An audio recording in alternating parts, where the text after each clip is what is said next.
Carlos Alberto, Lauren, Presente. Alan, Presente. Freddy, Presente. Fernanda, Carlos Presente. Germán, Presente. Jorge.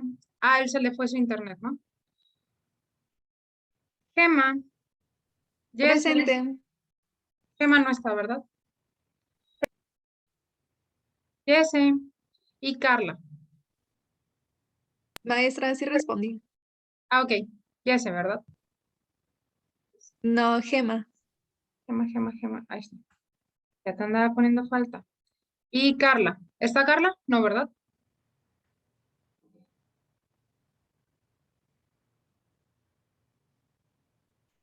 Bien, chicos. Continuamos. Por ahí iba a tener continuidad, Luz Britannia. Sí, profe. Sí. ¿Me deja compartir, profe, porfa? Sí, claro. Voy.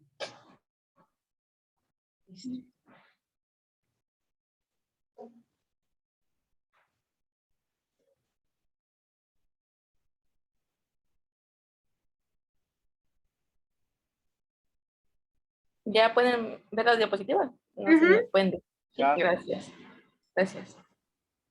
Bueno.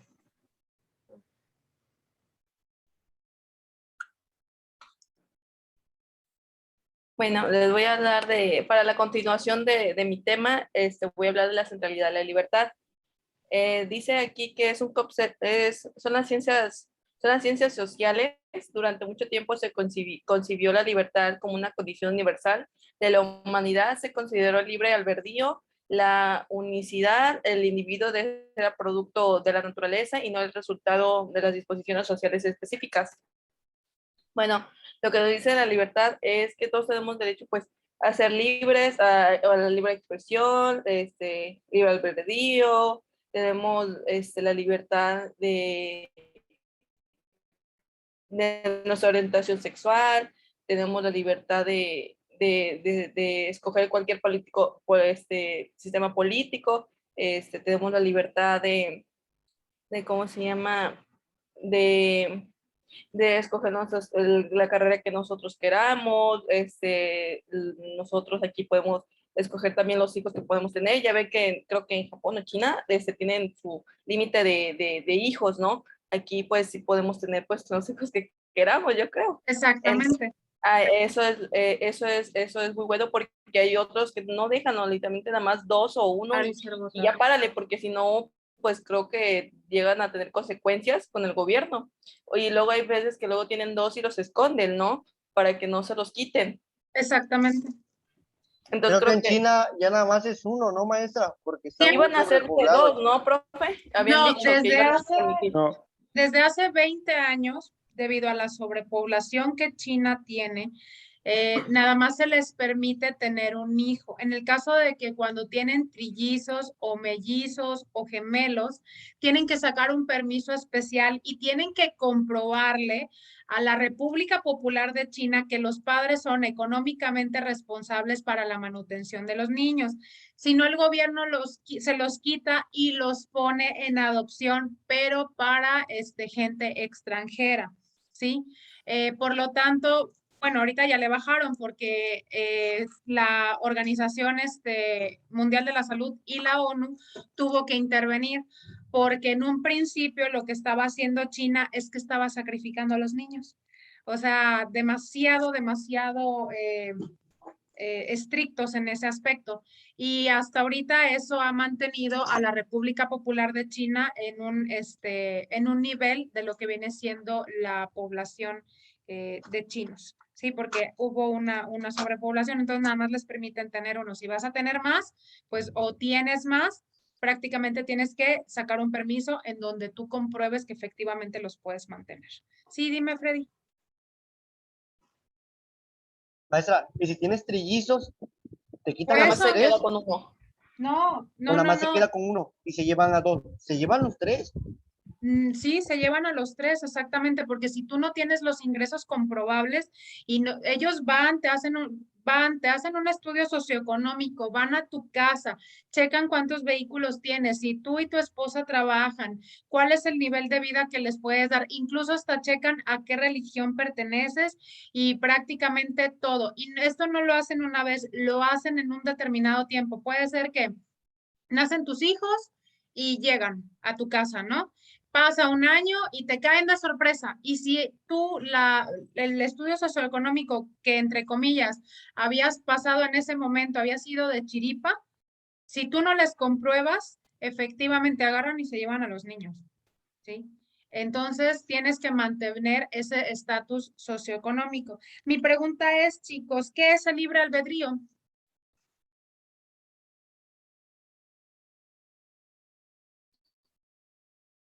Es la libertad de tomar tus propias decisiones. Exactamente, la libertad de pensamiento, la libertad de cátedra, la libertad de tener una educación laica, de tener una educación obligatoria, etcétera. ¿Y qué es También la se podría unicidad? decir ser libre en totalidad, ¿no, Miss? ¿O Sí, no? por supuesto.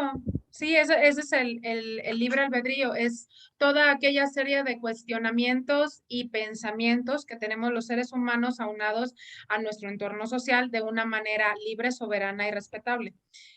Cuando hablamos de unicidad, ¿a qué nos referimos?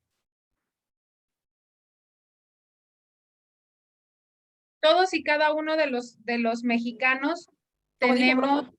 ¿qué es la unicidad?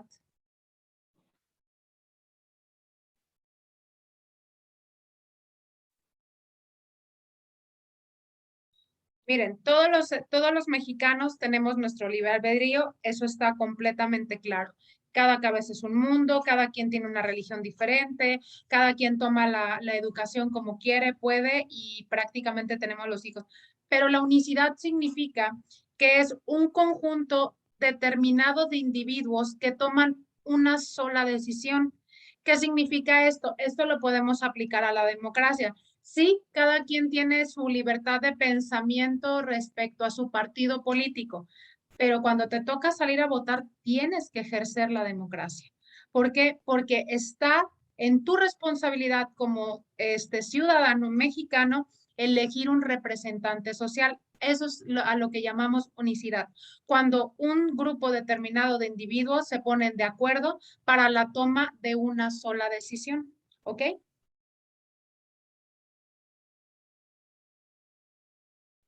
Bueno, también tenemos la libertad de expresión, la libertad de opinión, la libertad de asociación, la libertad de culto, que el culto sería lo de la religión, que nosotros podemos escoger la religión que nosotros queramos. Exactamente. Y hay otros, pues otros países, pues que no, que se tienen que ir por la religión que ellos mandan, que ellos dicen. Sí. Y así. Derecho de la protección individual. La protección individual es la técnica que tiene como objetivo el proteger al trabajador frente a agresiones extremas y que sean de tipo físico, químico o biológico que se puedan presentar en el desarrollo de actividad laboral. Es la protección que nos brindan, ¿no? De cuando trabajamos, de que si nos accidentamos, ellos tienen la obligación, pues como nuestros derechos, cuando se firma el contrato, de que, ¿cómo se le dice?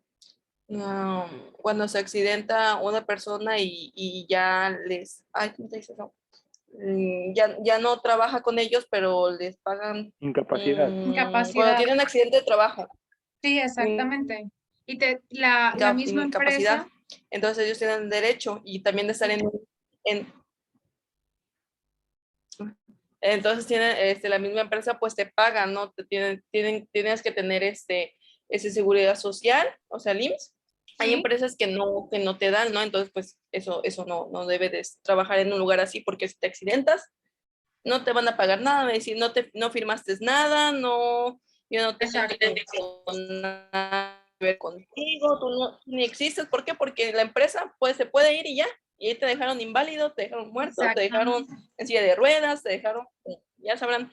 Entonces yo creo o sea, siempre hay que tener cuidado cuando vamos a trabajar, siempre tiene que ser ante la ley, porque pues sí ha habido mucho, por ejemplo en los ranchos, o sea, en los ranchos se da mucho, que se trabajan por, de que vaya a la casa y pastorea o ordeña y tienes un accidente, que la vaca te pegue o se te muera, te pasa un accidente, te pica algo, y ya, pues como son trabajos rurales, pues no hay un beneficio en el cual no te dan IMSS, no te dan seguro social, no te dan prestaciones, no te dan nada.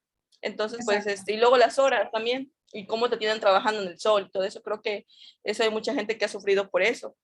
Sí, no hay garantías. Y mi pregunta es, ¿qué ley es la que protege los derechos de protección individual? En este caso, del La trabajador. ley del trabajador, ¿no, maestra? En este caso. Exactamente. La ley general, antes era Ley Federal del Trabajo, ahora se llama Ley General del Trabajo, y por eso existe el derecho laboral para la protección de los trabajadores cuando sus derechos de protección individual son violentados. Por ejemplo, si tienes un despido injustificado, pon tú que llevas 10 años trabajando en la empresa y de buenas a primeras, un día llegas y te dicen, pasa por tus cosas y pasa por tu liquidación. Estás despedido. Ah, bueno, ok, pero haces tus cuentas y dices, bueno, yo por trabajarles estos 10 años no es lo que me corresponde. Por lo tanto, yo no les puedo firmar nada. No, aquí está tu contrato, esta es tu liquidación y tú a fuerza tienes que firmar. Y el trabajador se niega. ¿A dónde creen que le puedan dar la atención necesaria para que él pueda presentar una queja? En conciliación y En la arbitraje Junta de de trabajo. Conciliación. Bueno, ahora se llaman tribunales de conciliación y Bueno, arbitraje. sí, tribunales. Sí, exacto. Pero Ma- ahí es en donde prácticamente van aunados los derechos de protección individual, exactamente.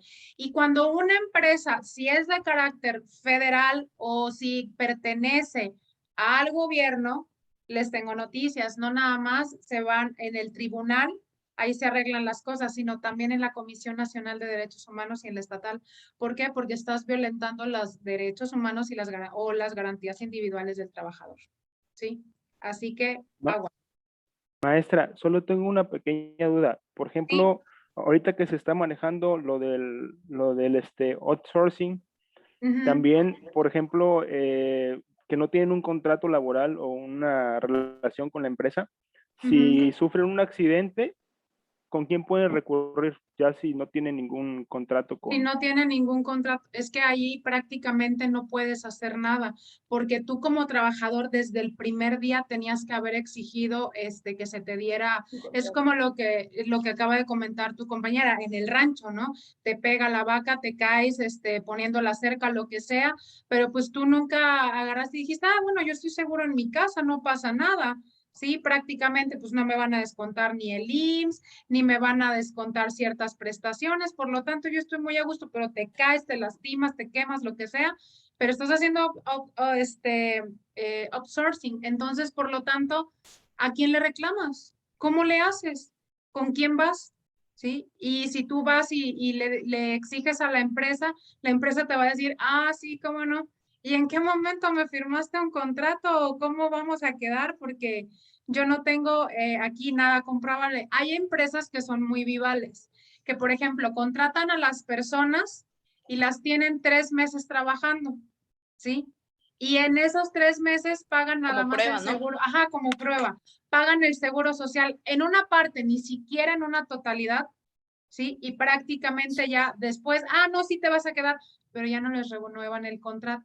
Entonces se accidenta el Y ya le trabajador y era, dicen adiós. ajá, exactamente. O la otra es, no te voy a pagar el salario mínimo, vas a ganar por día, pero quiero que me firmes aquí en donde tú estás accediendo a que no vas a tener acceso a seguro social ni a prestaciones, pero que vas a tener un super salario. Y la gente se va con eso y lo hace, ¿eh?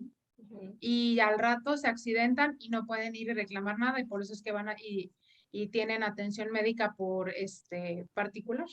Sí, entonces hay que tener mucho cuidado con esta parte, ¿ok? Sí, dejamos a su compañera continuar.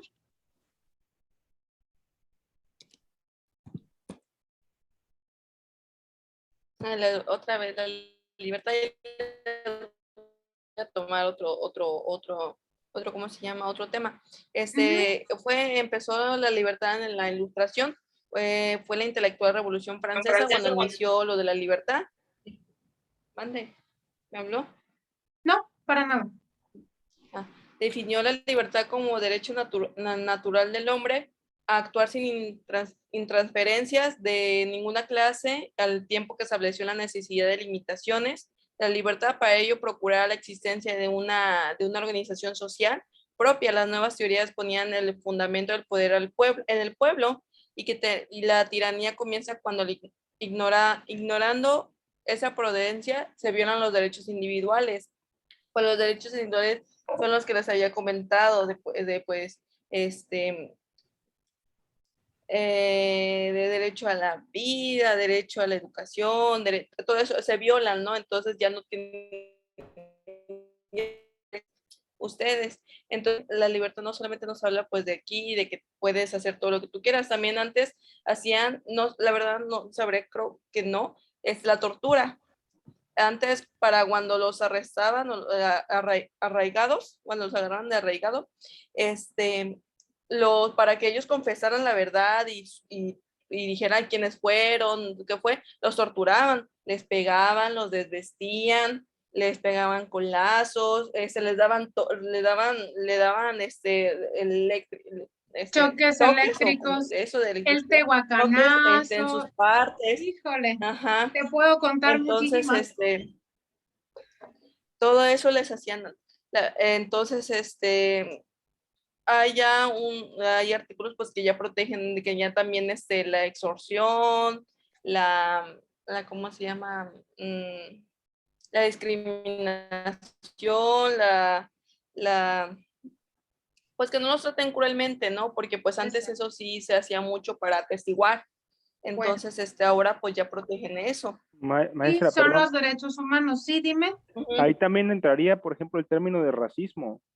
Claro, por Sí, supuesto, también. y clasismo y también elitismo. Bueno, aquí en México ya comienza a darse mucho esa terminología de elitismo y comienza en las escuelas de paga. Así que ya comenzamos con la educación elitista desde lo que viene siendo preescolar. Ya ha habido denuncias en la Comisión Nacional y Estatal de Derechos Humanos porque Miss, estas prácticas las están comenzando a realizar. Dime. ¿el racismo todavía está en el Código Penal? Creo que fue derogado, no Sí, creo recuerdo. que lo quitaron. Creo que ya nada más está en México, creo. El código, creo que nada más quedó en el nacional, habría que checarlo, porque realmente ahorita han hecho una de derogaciones y una de cambios que la verdad no estoy al día, porque estoy trabajando más con feminicidio, homicidio, abuso de confianza y otros. Pregunta, muchachos, ¿saben qué es el protocolo de Estambul? ¿O han escuchado del protocolo de Estambul? Bueno, el protocolo de Estambul es una serie de, ¿cómo decir? Los pasos y seguimientos que se dan para evitar la tortura. Lo trajo aquí en México la Comisión Nacional de Derechos Humanos. De tarea me van a traer la investigación de qué es el protocolo de Estambul, por favor, porque es muy importante que ustedes tengan conocimiento de qué es el protocolo de Estambul. ¿Ok? Me pueden poner los antecedentes, cuándo se inicia, cuándo la ONU comienza a trabajar con él, cuándo se implementa aquí en México y más que nada, pues, ¿qué es? ¿Ok?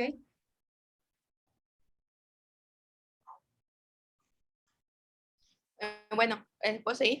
Sí, continúa. También no solamente la tortura física, sino también la tortura psicológica, que es cuando les dan insultos, las amenazas, como les había comentado, la tortura psicológica, Sí, que te hablan, que te amenazan, que si eso, que si aquello. Pues como les decía antes, así era para atestiguar, los amenazaban, los torturaban, dependiendo, ¿no? Y pues, pues ya es todo. Ok, No muy sé si bien. tengan alguna duda. ¿Qué me puedes dar como conclusión de tu tema? Pues de que pues que todos aprendemos ahora más que antes, pues era muy, muy feo cómo se vivía antes y que pues gracias a algunas leyes que se hicieron ya somos un poco más libres, nos protegen más en los trabajos, ya no hay torturas para aquellas personas que luego eran inocentes y lamentablemente morían en tanta tortura, es lo que había yo leído. Y que pues aunque no estamos tan 100% bien, pero pues antes estábamos peor.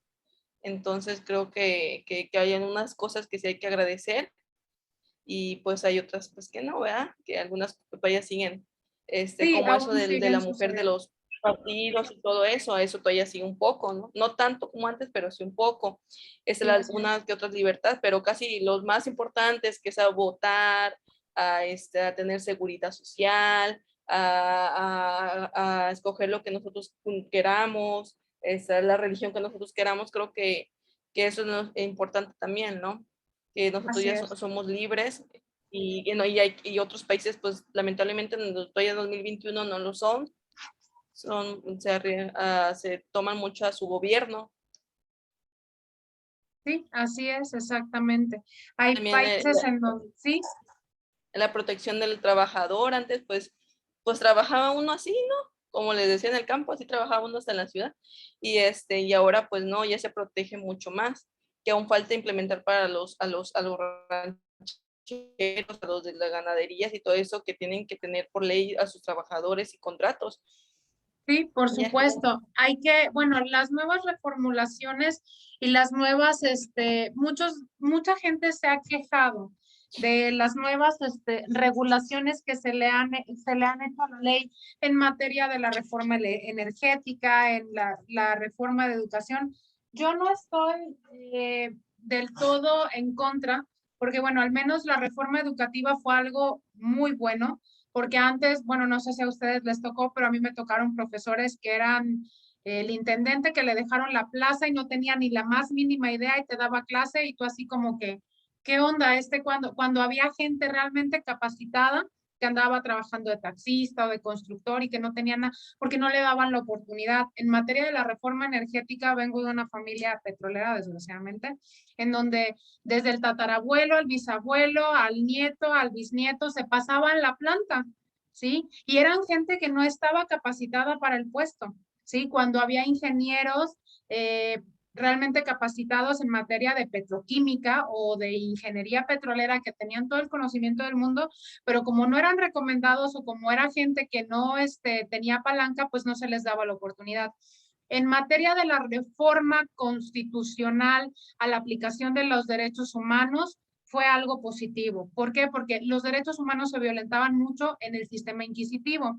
Ustedes ya comenzaron a estudiar derecho en una etapa muy padre del derecho, que es la etapa de los juicios orales, un sistema acusatorio. A nivel mundial estamos, bueno, redirigidos por tres sistemas. El sistema latino-romanesco, el sistema anglosajón y el sistema musulmán. En el sistema musulmán, bueno, se establece la ley del talión, ojo por ojo, diente por diente. Toda aquella acción que tú cometas se te juzgará por el libro del Corán. Tenemos el sistema acusatorio, que es un sistema más anglosajón, en donde pues se supone que hay un juicio oral y en donde se supone que va a haber testigos, van a haber ambas partes y prácticamente pues se te va a dar la libertad de que tú te defiendas. Tenemos el sistema latino-romanesco que prácticamente era el sistema inquisitivo en donde estábamos nosotros regulados, en donde prácticamente pues la reina de las pruebas era la prueba confesional. Si doña Chonita había señalado que ella había visto y les juraba por la Virgencita de Guadalupe que había matado a esta persona, lo agarraban, se lo llevaban, lo torturaban, lo golpeaban, así como dice su compañera, y eran unas golpizas que les daban realmente. Y luego cuando los llevaban a la comparecencia, ¿qué le pasó? Es que se nos cayó de la camioneta, ¿usted cree? Oye, pero así no quedan cuando se caen de la camioneta. No, sí, mire, se lo juro por Dios. Ah, bueno. Y la persona con tal de que ya no la siguieran golpeando, sí, yo fui y realmente hay gente que todavía está pasando un proceso dentro de las instituciones penitenciarias y son inocentes. Y se los digo yo que aquí en Veracruz tenemos un hacinamiento carcelario de más de un 80% de la población. Cárceles realmente, o bueno, celdas de, ¿qué les gusta? 4x4, en donde hay más de 15 personas en un mismo espacio. Y muchas ni siquiera estuvieron en contacto con su abogado. Nada más agarraron, los metieron ahí y punto. Párale de contar, sus derechos humanos fueron violados, el artículo 20 ni siquiera se les leyeron sus derechos, prácticamente son personas que por tener bajos recursos, en ningún momento las garantías de libertad les fueron leídas. Y eso es algo contra lo que se está luchando y yo creo que no se va a aplicar. Llevamos ya desde el 2012 a la fecha con el sistema, no, 2012 no, 2010 hasta la fecha con la promulgación y la aplicación de los juicios orales y todavía tenemos mucho que aprender, realmente. Vamos a veces como que en un retroceso. Yo les recomiendo, chicos, que después de que terminen la licenciatura se agarren una maestría o se agarren un posgrado o una especialidad en materia de juicios orales, porque es bien importante saber. Yo ya llevo 2, bueno, estoy haciendo otra, pero realmente aún así no lo sé todo y todavía tengo muchísimo que aprender. ¿Ok? Bueno, un aplauso para su compañera, muy buen trabajo, te felicito. Maestra, Le iba a preguntar algo. solamente una pregunta rápida. Sí. Por ejemplo, usted mencionó sobre el racismo que quedó derogado en la Constitución. Mi pregunta es, en el tema de la discriminación, ahí entraría ese término. Sí, por supuesto. Es que la discriminación, cuando hablamos de discriminación, puedes englobar tantas cosas, puedes englobar la lucha de las clases sociales, el racismo, puedes englobar incluso ahorita esta nueva tendencia de las personas no binarias, de la tendencia bueno, no es tendencia, la lucha de las personas por la libertad de que sus derechos igualitarios de las personas de la comunidad LGBT. Entonces, cuando hablamos, lo engloba totalmente y lo cubre realmente de una manera en la que podemos decir si es aplicado. Como tal, por ejemplo, si tú agarras y me dices, es que no se aplicaría, bueno, vámonos a la Constitución y vámonos a ver qué me dice la ley. Y ahí te vienen poniendo todas y cada una de las especificaciones y sí se aplicaría. Sí, como tal sí se aplicaría. ¿Ok? Ok, maestra, gracias. Sí, de nada. Pero una pregunta. Sí, Por ejemplo, ve que hablé del presupuesto, ¿no? sí. Entonces, por ejemplo, ahorita que está eso del SAT, que va a cobrar a los muchachos y que va a quitar el IVA a los sanitarios y todo eso, ¿no? Ya ni ¿Cómo me ven digas que ustedes ayer eso? estaba viendo eso y casi me brincaba el ojo. Pobres de Yo apenas ustedes, porque ahora sí van a tener que estar obligados a sacar el RFC y pagar impuestos. A su máquina. No, ahora sí se entonces va a voló haber la más, entonces ya si va a haber más, se pone dinero, entonces va a haber más presupuesto para las cosas, ¿no? Pues se supone que sí, ¿No? vamos a evaluar Se los supone. resultados de Andrés Manuel López Obrador, a ver cómo cierra el próximo año. Ahorita ya no se aplicó nada, pero el Ajá, próximo no. año, si se supone que está haciendo esta reformulación en materia hacendaria, es porque nos va a entregar unos resultados. ¿Ven? Nosotros podríamos vivir como si estuviéramos en Suiza o en, no sé, En Francia. Estados Unidos, Algo así, algo así. mínimo. Algo así, yo no sé en dónde está mi Empire State o mi Estatua de la Libertad, pero Yo pues me incluso, pusieron un Tren Maya todo feo. yo vi un video de un futbolista, maestra, donde él está jugando en Estados Unidos y le preguntan, ¿cuál es la diferencia entre Estados Unidos y México? Y él Ajá, contesta, no hay ninguna diferencia, dice, simplemente que Estados Unidos sí ocupa sus impuestos para lo que es, para seguridad, escuela, iluminarias, esa es la así gran es. diferencia, y en México no se ocupan los impuestos para lo que realmente es. Bueno, sí se Dice, es lo ocupan único, pero para que se México los... tiene para estar como Estados Unidos o más. Y dije, no, que es, o sea, dijo la verdad en un TikTok de 40 segundos, dijo la verdad. Sí, realmente. Por ahí tengo todavía el video. Bueno, ahorita, antes, después de que terminen sus compañeros, y si nos da un tiempecito, les voy a compartir el video de en qué se gastó Enrique Peña Nieto cada cosa y no, les va a dar un coraje. Yo lo vi 3 veces y me agarró un coraje, qué bárbaro. Dije, no, hombre, aquí estarían, mis muchachos tendrían hasta bebederos en las universidades gratis, güey. Pero bueno. ¿Qué les digo? Ya ni quiero hacer corajes porque se me va a regar la bilis. Bueno, continuamos con su compañero Carlos. Ok.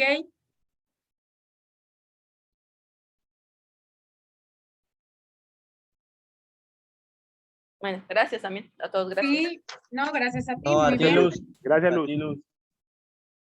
Recuerda compartir el material de clase en la plataforma. Sí, profe.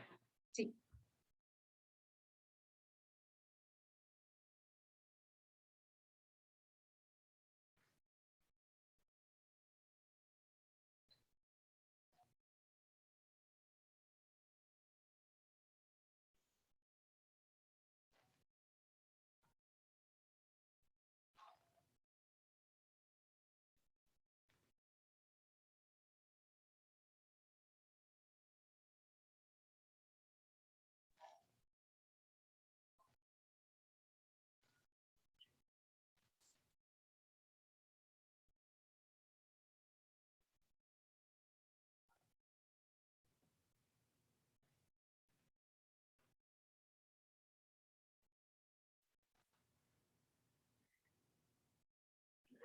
¿Sí logran verlo?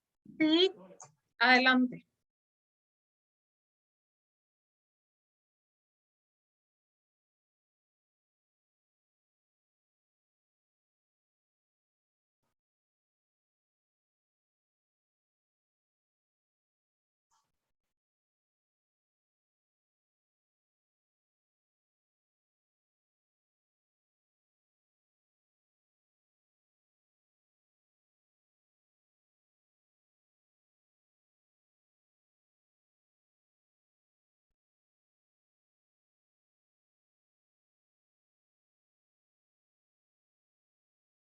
No te escuchamos. Ah, una disculpa. Una Ah, disculpa, ya, es que no veo. Ok, ok. ya. Ok. Bueno, yo voy a hablarles sobre las políticas públicas. Eh, para empezar, debemos conocer el concepto de qué es una política pública. Las políticas públicas pues vendrían siendo una serie de acciones estratégicas para generar cambios ahora sí que en el bienestar, vendrían siendo cambios en las problemáticas que tiene la sociedad para su bienestar. Eso quiere decir que si en una comunidad hay alguna problemática, ya sea de luz, de agua, el gobierno está obligado a darle una solución a esa comunidad. ¿Por qué? Porque de alguna manera lo que se busca con esto es que esa misma comunidad tenga un nivel de vida óptimo que le permita llevar a cabo sus actividades diarias.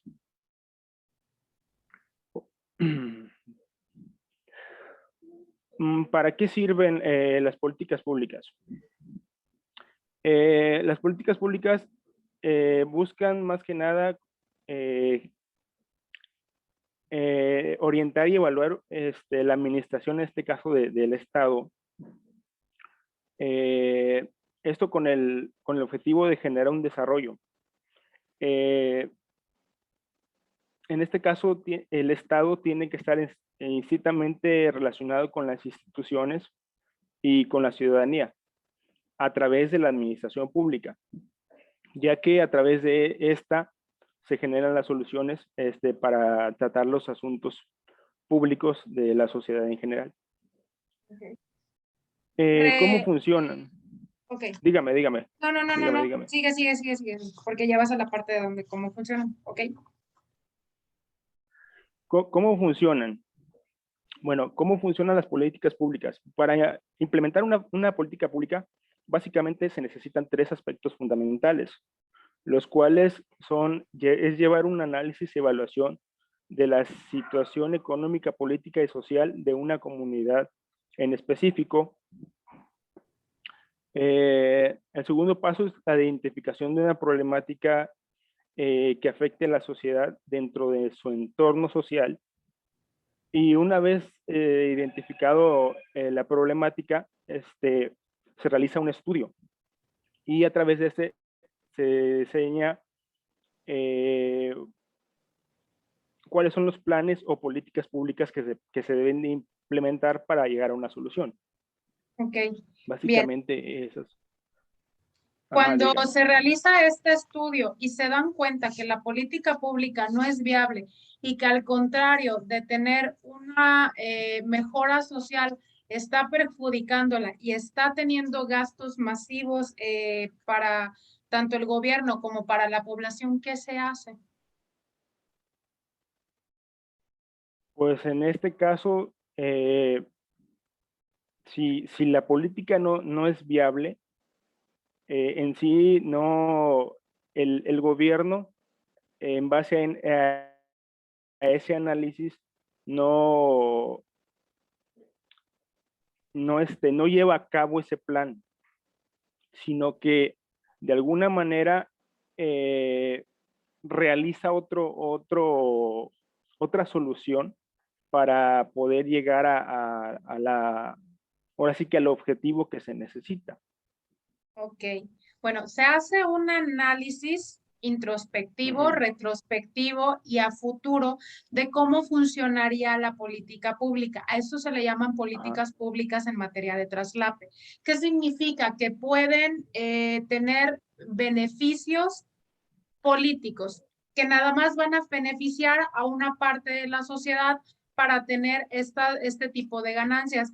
Y por su parte tiene en un estatus socioeconómico a los individuos o a un grupo social determinado sumido en la población y prácticamente en el abandono. Como ustedes saben, este tipo de políticas están muy presentes en nuestro país, por eso es que somos un país tercermundista. Por lo tanto, ¿qué es lo que se tiene que hacer? No es lo que yo les mencionaba en clase, agarrar la política pública, seguir trabajando con el mismo equipo, con la misma cantidad de recursos, pero pues nada más le vamos a cambiar el nombre. Antes, por ejemplo, se llamaba Prospera y ahora tiene otro nombre. No recuerdo ahorita cuál es el nombre actual. Pero es lo mismo, son el mismo grupo de individuos, es la misma manera de trabajar y no les está dando ningún resultado y realmente lo único que se están haciendo es quitar cada vez más programas sociales y no veo ningún beneficio social. Entonces, eso es lo que se tiene que hacer. ¿Ok? De hecho, maestra, también, si me permite comentarlo, ¿Sí? por ejemplo, cuando se implementa ahora sí que un mínimo de recursos o el recurso que se necesita, y si muchas veces no llega a implementarse, simplemente la obra se queda incompleta. Claro, Y claro. técnicamente esa inversión se pierde. Sí. Y ahora sí que la gente que iba a recibir ese beneficio, pues al final no recibe nada porque no termina la obra, ¿no? En Sí, este exactamente. caso, Sí, es se queda inconclusa. lo que pasa en cada gobierno. Llega el gobierno de, no sé, Peña Nieto, trae sus ideas, tiene una cantidad determinada de recursos, comienzan a echar a trabajar una obra y pues fíjate que como le echamos a andar a trabajar en los últimos días de nuestro sexenio, ahí se va a quedar. ¿Y cuántas obras inconclusas hay a lo largo del país y que se dilapidaron miles de millones de pesos y en donde sacaron el gasto público justificado poniendo los recursos económicos no transparentes? Por ejemplo, se destinaron 10 millones para hacer un puente, pero de esos 10 millones utilizaron 5 porque compraron materiales de baja denominación y al rato viene otro gobernador u otro presidente y termina de hacer la obra, pero pues mitad de la obra queda bien, mitad de la obra queda mal y al rato se cae y ahí vienen las consecuencias. ¿Qué pasó con Si el me metro? permite, es lo ¿Sí? que le iba a decir, si me permite dar ese ejemplo, por ejemplo, Miguel Ángel Macera, le dieron el presupuesto así que para hacer esa línea del tren, pero se utilizaron materiales de baja calidad. Entonces, técnicamente, ese dinero que no se implementó, ¿a dónde quedó? Entonces, Exacto. eso es lo que mucha gente se pregunta. Y pues ya sabemos lo que pasó, hubo un accidente y pues ahora sí que los directamente afectados pues fueron los usuarios en este caso, ¿no? Exacto. Exacto. Ok. Muy bien. Continúa. Bueno, aquí les tengo 6 ejemplos que a mi punto de vista, personal, son más demandantes actualmente por la sociedad. Uno es el tema de seguridad, principalmente en muchos lugares de nuestro país existe mucha inseguridad. Como sabemos, ahorita estamos en un periodo, en una etapa de pandemia, que mucha gente desgraciadamente perdió su empleo, entonces tiene que buscar la manera de cómo buscar un recurso, ¿no? Y, y desafortunadamente recurren a la delincuencia. Entonces prácticamente mucha gente vive en la inseguridad porque no sabe, porque incluso no hay cuerpos de vigilancia que ahora sí que resguarden esos lugares, ¿no? Sí, así es. Entonces prácticamente eso es uno de los puntos importantes, además de la vivienda. El segundo punto sería la vivienda, que pues sabemos que también mucha gente vive en pobreza y muchos no tienen acceso a una vivienda digna o viven en condiciones sumamente, ¿cómo decirlo? Deplorables, por así decirlo, si me permite usar ese término. Sí. Y pues técnicamente no tienen dónde vivir y muchos viven en la calle, en situación de calle. Así es. Otro es el alumbrado público, a la falta de que muchos lugares están a oscuras. Incluso este tercer punto yo lo relacionaría directamente con el primero, porque si no tenemos alumbrado público, pues lógicamente que el problema de la inseguridad es mucho más latente, ¿no? Y pues el cuarto punto sería la escasez de agua potable, que en muchas zonas de nuestro país también está afectando seriamente a la sociedad, principalmente a la gente que vive en zonas secas o que tienen o que se dedican a la siembra o a la cría de animales. No tienen acceso a este recurso que también es sumamente vital para el ser humano y pues no hay manera de que lleguen a ciertas zonas, ¿no? En este caso las zonas serranas, que es un poquito más difícil obtener ese recurso. En temas de educación, pues también sería el mantenimiento de las escuelas y la falta de mobiliario escolar, que muchas veces los padres de familia son los que se encargan de solventar este tipo de gastos, porque simplemente el gobierno no ha hecho, no ha planteado estrategias en este rubro, o simplemente las estrategias que se implementaron pues no han servido, porque de hecho nuestro sistema de educación no ha sufrido cambios, no ha habido un desarrollo y pues por ende si no empezamos desde el mantenimiento de las mismas escuelas pues no va a haber ningún cambio en general. Y por último está el servicio de salud, que ese es otro tema que estamos viviendo actualmente con la escasez y desabasto de medicamentos, que muchas personas, por ejemplo, en el tema de los hospitales, sabemos que por la enfermedad que estamos atravesando en este momento, están sobresaturados y mucha gente que tenía, que recibiría un tratamiento, en este caso los tratamientos de cáncer, recibían anteriormente una pequeña compensación del gobierno porque esos medicamentos eran sumamente costosos. Y desafortunadamente con el tiempo el gobierno les quitó este incentivo, entonces es imposible para esas personas poder pagar por ese tipo de medicamentos para seguir sus tratamientos. Y ese es uno de los temas importantes, ¿no? Ok. Cuando hablamos en materia de vivienda, aquí te voy a preguntar varios ejemplos de políticas públicas. En materia de vivienda, se supone que se hizo una reforma para apoyar al pueblo, ¿no? En materia de lo que vino siendo la reformulación de Infonavit. ¿Qué es lo que está haciendo Infonavit? Cada vez te hace casas más pequeñas a unos costos extremadamente altos, en donde la persona se va a ensartar 20 o 30 años de su vida pagando una casita de 80 metros cuadrados, porque es lo más pequeñito que he estado viendo últimamente. Y cada vez las Claro. constructoras construyen más casas y más casas y más casas y cada vez hay más casas abandonadas. Hace poco se hizo un censo en donde no sé cuántos millones, no recuerdo bien la suma, cuántos millones de casas abandonadas hay. ¿Por qué no hacer una reformulación como en Estados Unidos y Brasil, en donde estas casas abandonadas se les dan a personas de escasos recursos, ¿sí? Que realmente necesiten esta parte? ¿Por qué seguir haciendo casas y por qué no ocupar las casas que ya estaban? ¿A quién se le ocurre una idea o por qué se hace en esta parte? No, y además que también, por ejemplo, esos lugares, ah, ese tipo bueno, ya que usted lo menciona, también puede ser contraproducente en el aspecto de que muchas casas están en el abandono.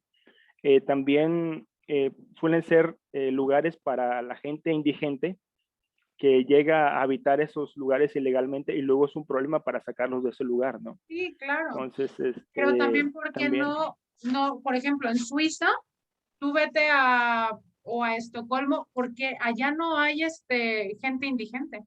No existe abandono, ni tampoco la gente mendiga en las calles. Es primer mundo. ¿Por qué? Porque allá no tienes en dónde vivir. Bueno, el gobierno, en donde sí se aplican los impuestos bien establecidos, te dice, ok, no tienes en dónde vivir, te vamos a dar en dónde vivir, pero no vas a ser un parásito social, vas a trabajar así, vendas vas a chicles trabajar. para una empresa, vas a buscar la manera de pagar esta vivienda que nosotros te estamos dando. ¿Cuál es la cuestión aquí con el pensamiento del mexicano? El mexicano piensa que Incluso, tiene maestra, derecho creo que a allá en todo. Estados, ¿Sí? Te escucho, te escucho, te escucho. creo que allá incluso en Estados Unidos le da apoyo a las mujeres divorciadas, ¿no? Sí, a las madres solteras, a ¿En las mujeres serio? Ajá, sí, sí, divorciadas. Sí, No hay, sabía. y Canadá, sí. ya ni se diga, Canadá está muchísimo mejor porque en Canadá les dan apoyo social a las personas por todo y nada. Tienes influenza, te vamos a dar un apoyo social. Ahorita con lo del COVID no les quiero contar cómo Canadá ayudó a la población. No fueron así como de, bueno, vete al CIMI y ahí que te paguen el tratamiento. O sea, realmente es ahí cuando hacemos una diferencia entre el tercermundismo y el primer mundo, ¿no? Entonces, recuerden, no todo Claro. es parte de la culpa es del gobierno, aquí también es parte de la población. Si nosotros tenemos excelentes políticas públicas pensadas, ¿por qué no las establecemos? ¿Por qué no vamos y hacemos un pliego petitorio? Oye, ¿sabes qué? Es que yo te tengo una propuesta. ¿Por qué no la puedes implementar? Simplemente porque no te conviene. ¿Sí? Entonces, he ahí, ¿qué pasa con las grandes mentes aquí en México? ¿Sí? Las personas que luchan por los derechos, las personas que luchan por las formulaciones, las terminan matando. Ajá, ¿Sí? ¿Sí? Entonces, claro. prácticamente, esta reforma de Infonavit, para mí nada más es un beneficio para unos cuantos. ¿Ok? Sí, claro. En materia de lo que viene siendo para lo que me decías que no hay agua. Hay agua en toda la extensión territorial mexicana. No hay para traerla desde los ríos y tal vez desde el mar, pero sí hay para que hagas pozos, porque hay muchísimos mantos acuíferos. La cuestión aquí es, ok, el pozo mínimo así Sí. más barato te salen 10,000 pesos. Y pues tú eres tal vez ganadero, Ajá. pero a lo mejor no tienes los recursos necesarios para hacer el pozo. Y tú agarras y le dices al gobierno, oye, no seas gacho, ayúdame financiándome, dame, aunque sea la mitad, y yo ya veré la manera de sacar la otra parte. Híjole, es que no tengo recursos para darte. Y es ahí cuando la mayoría de los ganaderos pierden a su ganado, se van a la quiebra y pues no los apoyan, ¿sí? Han retirado programas como Procampo. Ahí estaría una política pública bien establecida, crear pozos de agua para ganadería y para Sí, riego, ¿sí? Entonces, esa y, sería otra excelente y, política, ¿sí? y de ¿Sí? hecho, ajá, si me permite más rápidamente, en este caso, en el caso del agua potable, también recordemos que hubo una privatización por parte del presidente Peña Nieto. Sí, claro. Entonces, realmente en ese momento, mucha gente no podía pagar por el acceso a este líquido, ¿no? Entonces, eh, eh, pues mucha gente se quedó, como usted dice, tuvo mucha pérdida en Claro, cuanto a cabezas de ganado como en siembras, ¿no? sí. Y pues la temporada de lluvias, había que empezar a esperar el temporal de lluvias y muchas veces era totalmente más difícil soportar esos embates en cuanto a que hay zonas en nuestro país que son más secas, donde hace mucho calor y pues lógicamente el líquido no llegaba, ¿no? En este caso. Sí, por supuesto. Entonces, esos serían los apoyos y los tipos de políticas públicas que se tendrían que implementar o reestructurar y volverse a aplicar. ¿Ok?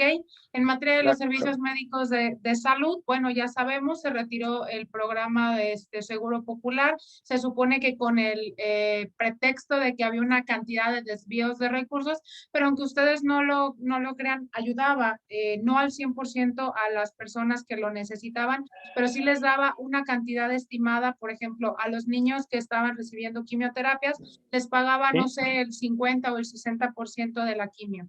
Entonces, por lo tanto, es muy importante que se vuelvan a reestructurar y establecer este tipo de políticas. ¿Ok? Bueno, continúa. Ok, maestra. Sí. Bueno, hablemos sobre las políticas públicas que se han establecido actualmente en el gobierno del presidente Andrés Manuel López Obrador. Algunas de las políticas que él está implementando en este sexenio en su gobierno, una de ellas es el plan de austeridad republicana, que esta consiste en la reducción del gasto corriente con el fin de lograr que haya, ¿cómo decirlo?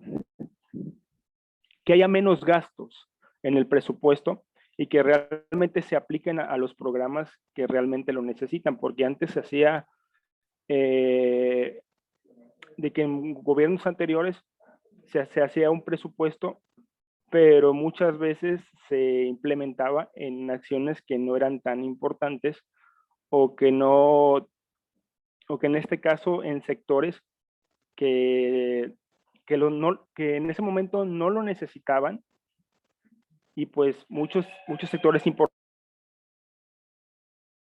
importantes se quedaron sin este recurso, ¿no? También el incremento de los impuestos, el no incremento de los impuestos para endeudar al país. Sabemos que en el tema de los impuestos afecta directamente a lo que es la canasta básica, que es en el alza de los productos.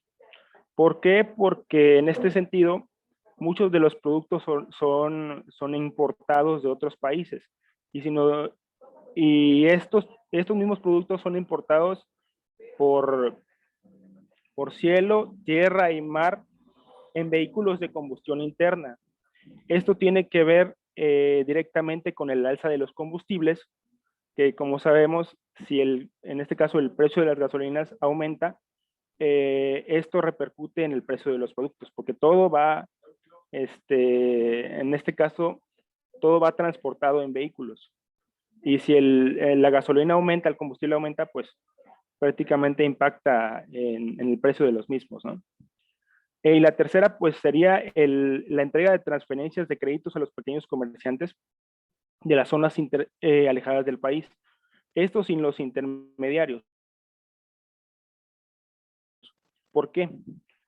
Como ejemplo les pongo el Banco de Bienestar, que es el que acaba de implementar el presidente actualmente, que es una institución bancaria que se encarga de administrar y recibir los apoyos del gobierno federal a la población inscrita en diversos programas sociales. Les explico.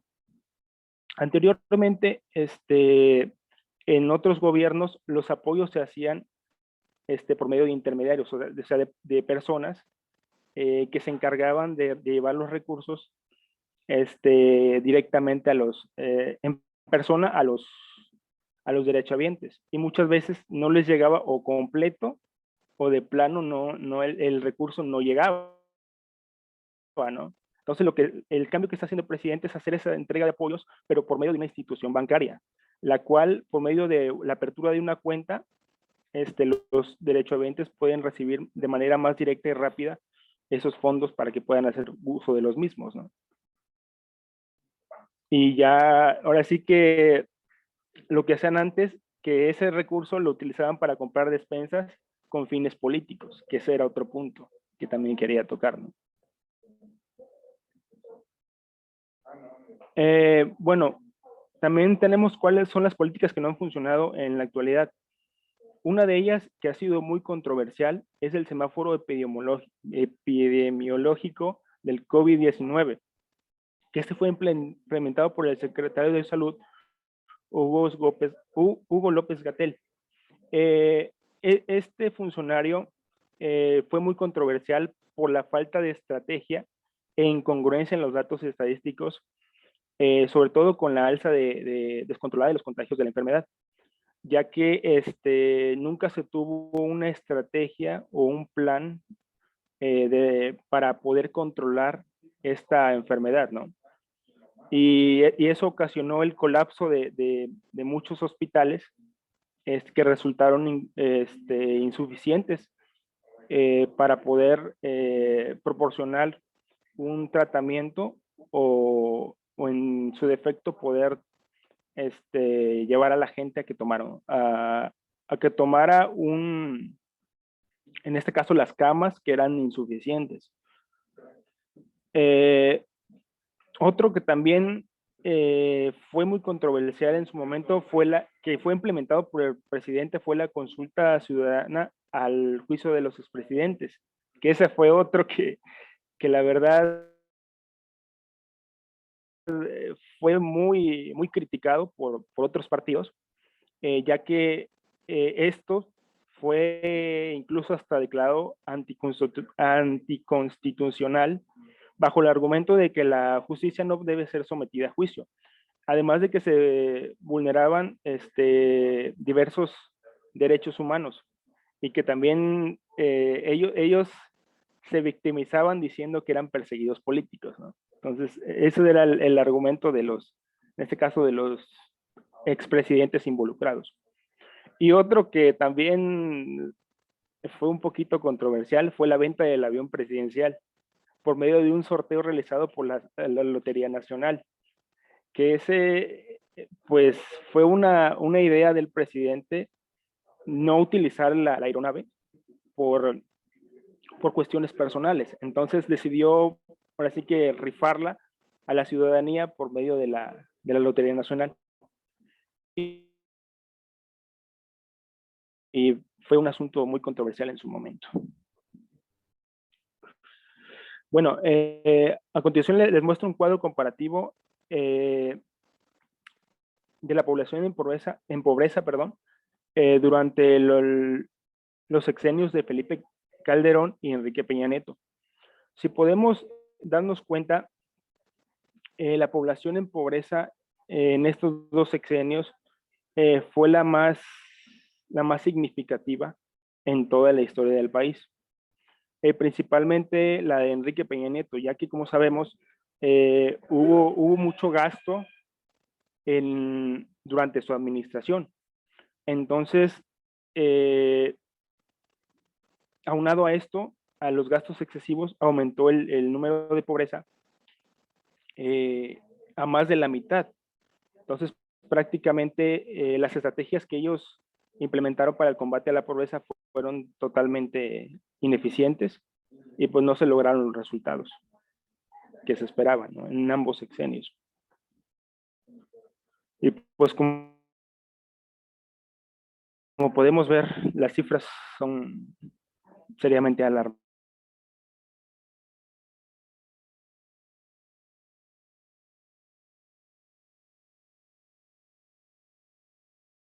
La conclusión, las políticas públicas son realizadas gracias al trabajo en conjunto de la ciudadanía con el gobierno federal, ya que estas políticas representan una pieza clave en el progreso y desarrollo del país, ya que están fundamentadas prioritariamente en las necesidades más apremiantes de la sociedad en beneficio de la misma y en este caso, de las generaciones futuras, ¿no?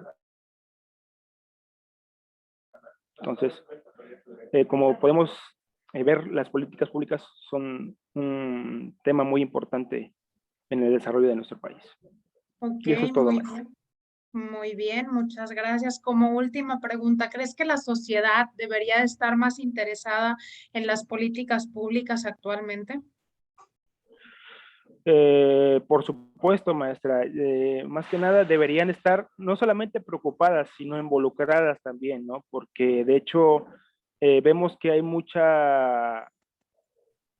desinterés por parte de la gente, a pesar de que es un beneficio para ellos mismos, ¿no? Pero también el gobierno también tiene que poner de su parte, porque muchas veces deja como les comenté, deja las obras inconclusas, no les da seguimiento y pues prácticamente como dijimos nosotros, si al gobierno no le interesa, pues menos a mí, ¿no? Entonces va de parte en parte, ¿no? Entonces técnicamente es un trabajo al cual se le debe llevar un seguimiento de principio a fin. Sí, así es. Prácticamente yo les he venido señalando y muchos piensan o creen que toda la responsabilidad es del gobierno. Gobierno opresor, el gobierno no me da lo que yo necesito, el gobierno no está interesado en mis necesidades.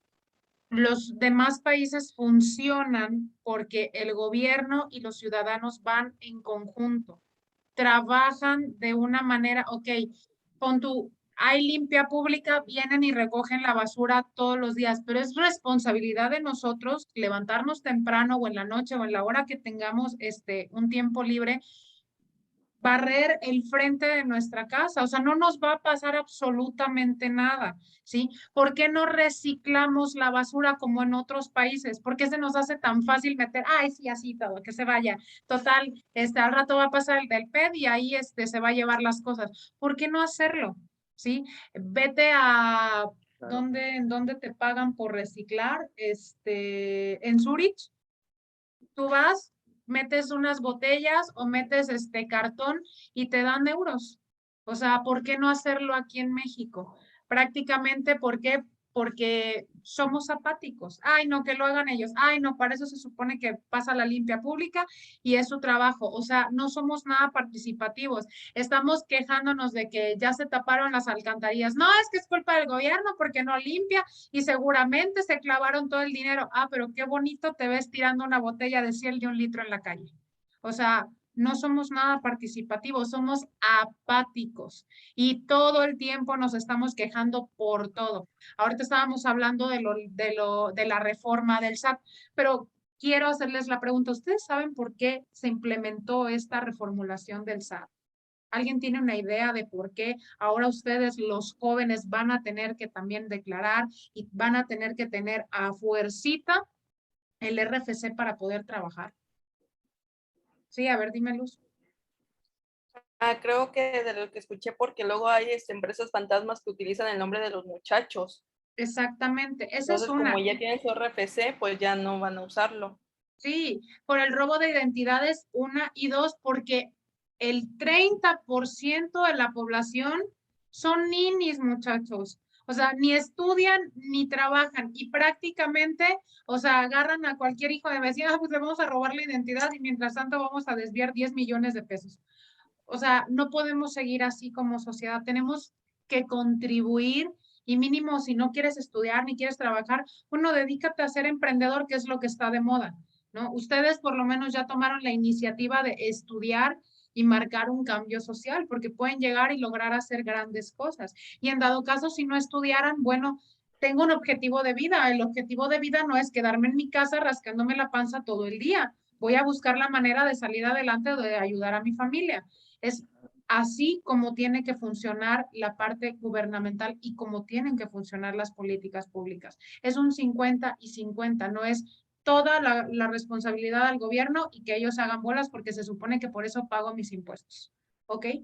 Entonces, que nos vaya quedando bien claros, porque créanme que yo, ¿cuántas veces no me he agarrado con gente y todo el tiempo, no, es que es culpa del gobierno y no es que el gobierno tiene la responsabilidad de darme todo? No, no eres un príncipe o una princesa, ni siquiera la reina Isabel tiene esos derechos, vaya.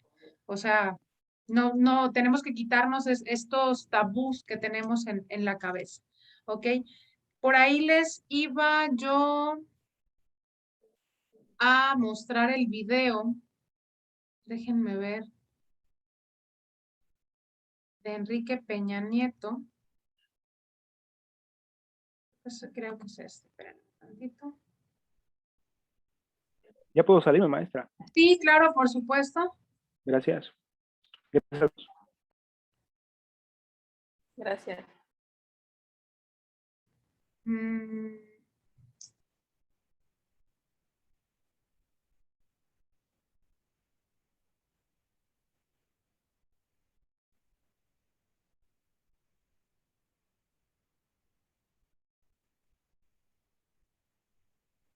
espérenme tantito.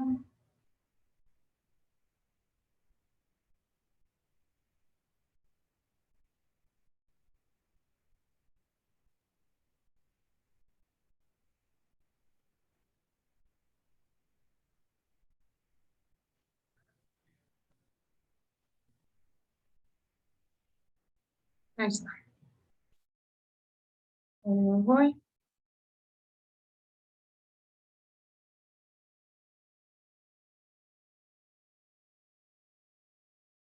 Me dicen si ya pueden ver. Pues Sí, maestra. igual como el día de ayer, pues le informamos el regreso del avión presidencial comprado por Felipe Calderón y estrenado por Enrique Peña Nieto.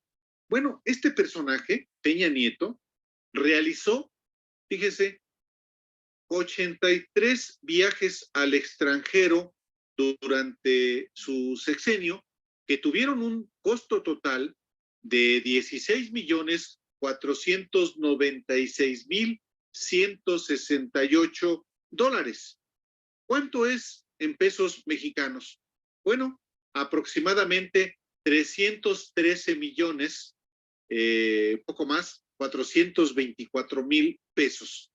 Y el día de hoy, la colega periodista Daniela Barragán obtuvo para el diario digital, sin embargo, y vía solicitudes de transparencia, la lista de cada uno de estos viajes y sus costos. Es una información muy relevante a la luz también de esta discusión que se ha reactivado sobre los excesos que implicó e implica el que México pues adquiera una nave de estas dimensiones para el uso del presidente de la República. Hay otros que lo defienden, pues se entiende, son los que simpatizan con personajes de la talla de Felipe Calderón y de Enrique Peña Nieto, por supuesto. Ahí en las imágenes que se están transmitiendo por televisión, se las contamos a usted que nos escucha por radio, pues se puede ver al presidente con parte de su equipo y pues mientras la veía pensé que había como unos 3,000 años de prisión ahí reunidos en ese espacio tan pequeño. Bueno, y tan grande porque es un palacio que vuela. Bueno, pues en este reportaje que se publica hoy jueves se detalla que el viaje más caro de Peña Nieto fue uno que realizó a Nueva York del 26 al 28 de septiembre de 2015, que costó pues nada menos que $500,000, más de $500,000, $541,813, un total de $10,294,447 pesos. Le sigue otro de 6 días a Reino Unido e Irlanda, también de 2015, apenas estrenando el avioncito. Y ese le costó $456,061. Insisto en que es lo que se sabe que costó, porque sí, eso es lo que dejaron en registro. Hay mucho que manejó el Estado Mayor Presidencial, y ahorita le vamos a hablar de eso, que no se sabe bien a bien cómo se utilizó.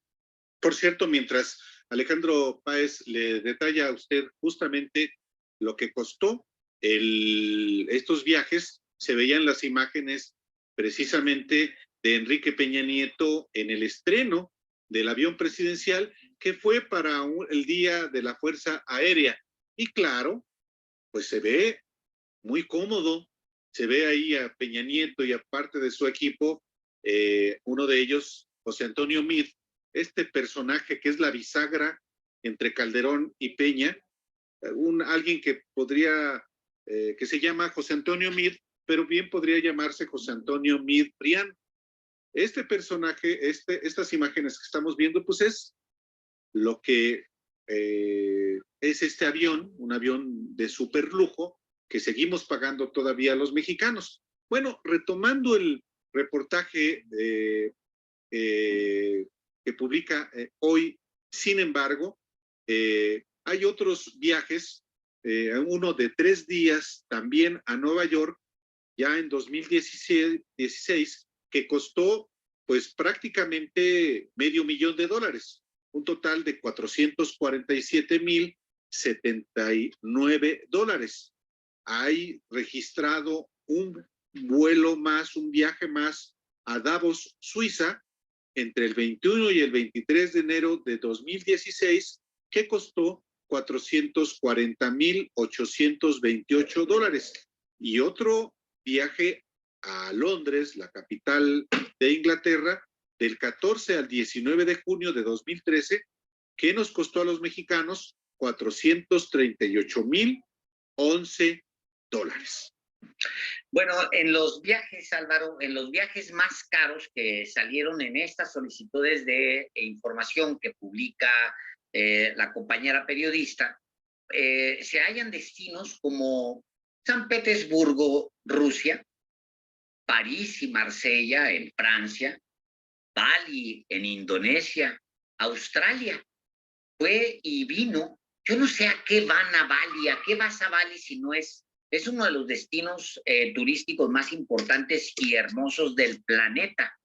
Y Australia es un país exótico, muy exótico. No sé qué nivel de intercambio comercial o de que haya servido que este señor se haya ido en el avión presidencial hasta allá.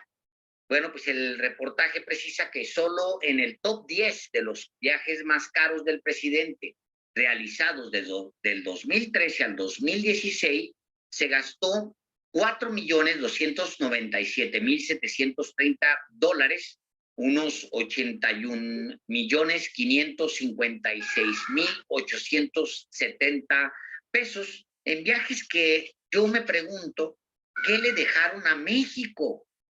El señor estuvo viajando con familia, con funcionarios públicos. Por cierto, en una de las imágenes se ve, no sé si la ubicaste ahí, Rosario Robles, alguien que estaba hasta en prisión. Muchos de estos personajes posiblemente terminen en ese sexenio en prisión. ¿Qué le redituaron esos viajes a México? Sigue siendo, para mí al menos, un misterio. Pues sí, volviendo al reportaje, los gastos en transporte aéreo fueron pues de prácticamente $10 millones, $9,579,242. Esto estamos hablando de justamente de estos viajes.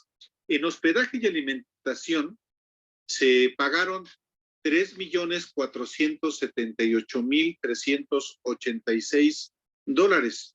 En gastos de transporte terrestre, otros $3,283,308.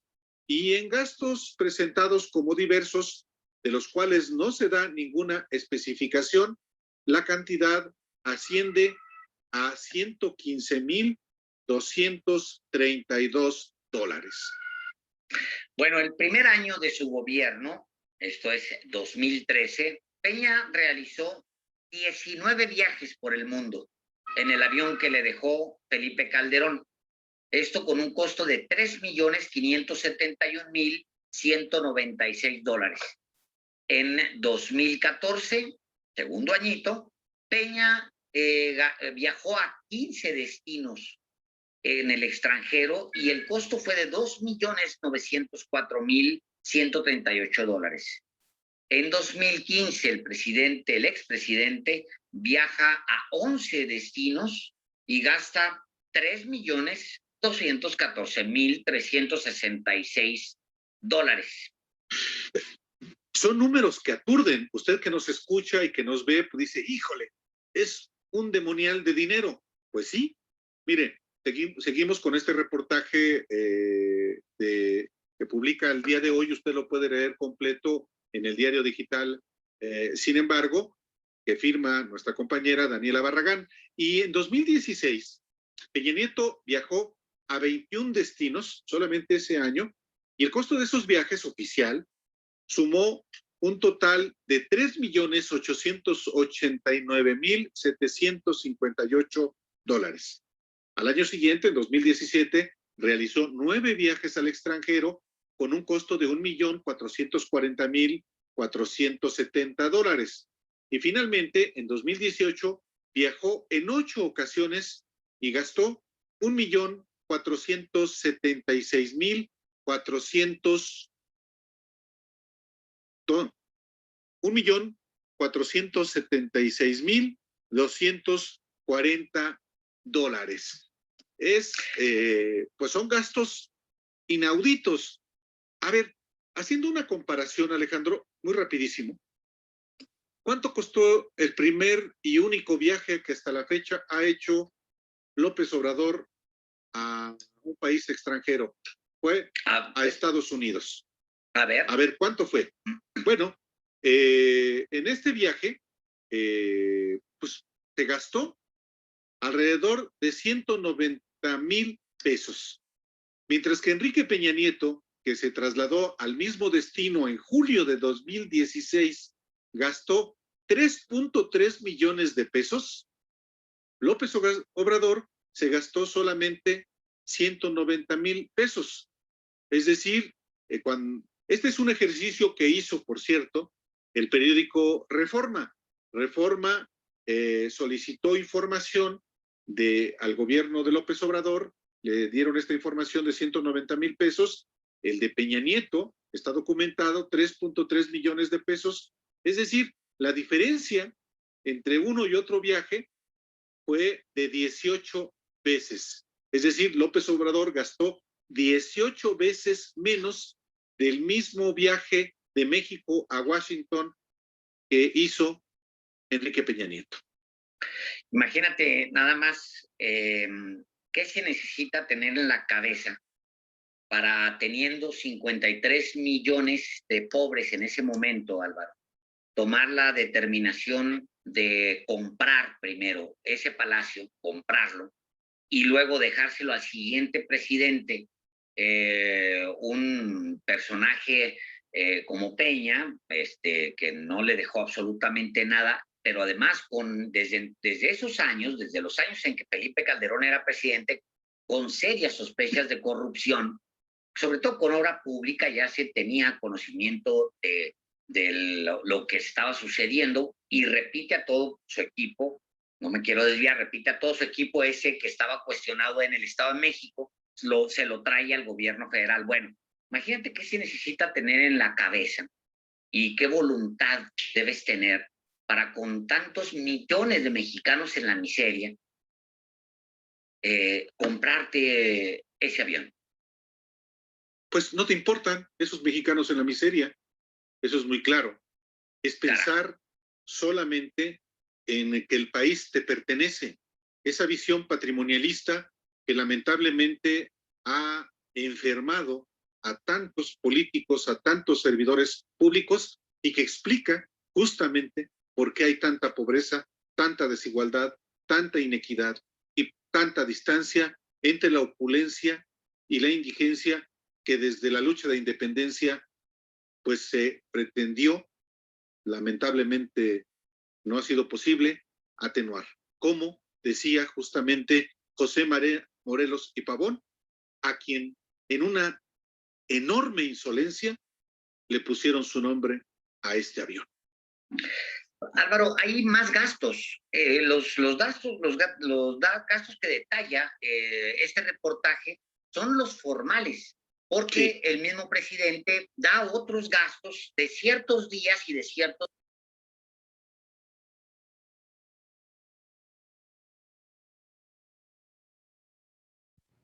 Ok, chicos, ¿me escuchan?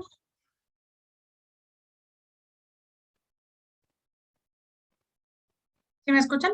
Sí, maestra. Ok, bueno. El objetivo de que ustedes vieran este video no era para solamente reflejar la opulencia de Enrique Peña Nieto y más que nada cómo es que se ve reflejado, perdón por lo que voy a decir, pero el valemadrismo de las clases sociales. ¿Sí? Yo lo que necesito que ustedes es que chequen que en ese momento había 53 millones de pobres. No estamos hablando de clase media, no estamos hablando de personas que a lo mejor, o sea, personas que viven en pobreza extrema, personas que solamente dan una comida al día y que prácticamente tienen que sobrevivir a la semana con 500 pesos. ¿Cómo le van a hacer? ¿Quién sabe? ¿Ustedes creen que es justo que 313 millones de pesos hayan sido dilapidados solamente en los viajes? No están mencionando las escoltas, no están mencionando el vestuario de la gaviota, no están mencionando toda la opulencia que tuvo este hombre. Entonces, necesito que ustedes me hagan un ensayo con sus propias palabras de una cuartilla, si quieren de 200 palabras y demás. ¿Cómo es que tuvo esta afectación social en temas de políticas públicas? Con esos 313 millones de pesos malgastados, ¿qué se pudo haber hecho para tener beneficios sociales para el país? En beneficio de la educación, de vivienda, de trabajo, en beneficio del turismo, si ustedes quieren verlo, de la protección ambiental. O sea, se pudieron hacer cosas muy positivas con esos 313 millones de pesos. Y hubiéramos ayudado a más de los 53 millones de pobres que en ese momento tenía el país. ¿Sí? Por lo tanto, es muy importante que siempre nosotros como mexicanos nos estemos haciendo las cuestiones interrogantes de en qué se gastan mis impuestos, a dónde se van mis impuestos. Y ahorita, como lo veníamos señalando, se supone que si se hizo esta reforma en materia de sistema de administración tributaria, para el próximo año debemos de tener resultados maravillosos, ¿sí? Y se supone que tenemos que comenzar a cuestionarlos. No comenzar a representar represalias sociales en donde si tú hablas se te va a ejecutar. ¿Sí? Ya es hora de que comencemos a utilizar el IFAI para algo más que para estar de chismosos en la red, ¿ok? Sino para comenzar a externar nuestras quejas. ¿Sí? Te pago impuestos, hago las declaraciones, pido facturas, ok, bueno, dame lo que yo merezco y lo que necesito para poder subsistir como ciudadano. ¿Sale? Ok, chicos, lo vamos a dejar hasta aquí. Ya les encargué por ahí lo del protocolo de Estambul, que es para la siguiente clase, y este pequeño ensayo. Yo les voy a abrir el tópico, ¿sí? Para que ustedes lo suban. El ensayo nada más es una sola página y quiero que externen su punto de vista. No quiero que me digan o que bajen la información de internet, de Wikipedia y lo peguen. Es con sus propias palabras y la perspectiva que ustedes tienen como ciudadanos ante tal situación. ¿Ok? ¿Y qué se pudo haber resuelto con las políticas públicas establecidas con, imagínense, 313 millones de pesos? ¿Ok? Bueno, chicos, me dio mucho gusto. Maestra, rápidamente, perdón. ¿Me Sí, puede dime. repetir el tema del ensayo, por favor? El tema del ensayo sería prácticamente mi perspectiva ciudadana, ¿ok?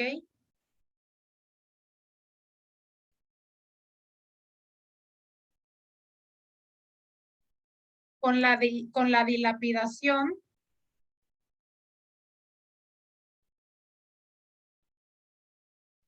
de 313 millones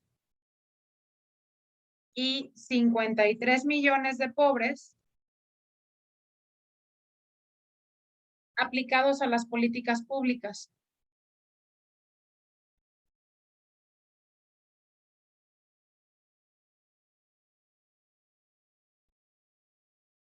Muchas gracias, maestra. Sí, de nada.